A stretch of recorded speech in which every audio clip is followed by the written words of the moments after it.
Saksakalyan gunarnavasya Vande Guru Sri Charanarabindam.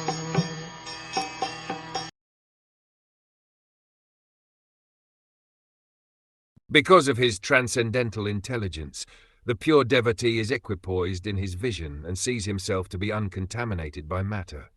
He does not see anything as superior or inferior, and he feels himself elevated to the transcendental platform of being equal in qualities with the Supreme Person.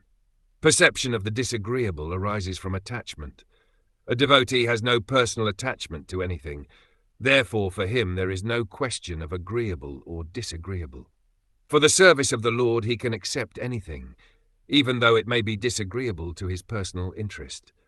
In fact, he is completely free from personal interest, and thus anything agreeable to the Lord is agreeable to him. For example, for Arjuna at first fighting was not agreeable, but when he understood that the fighting was agreeable to the Lord, he accepted the fighting as agreeable. That is the position of a pure devotee. For his personal interest there is nothing which is agreeable or disagreeable. Everything is done for the Lord, and therefore he is free from attachment and detachment. That is the transcendental stage of neutrality. A pure devotee enjoys life in the pleasure of the Supreme Lord.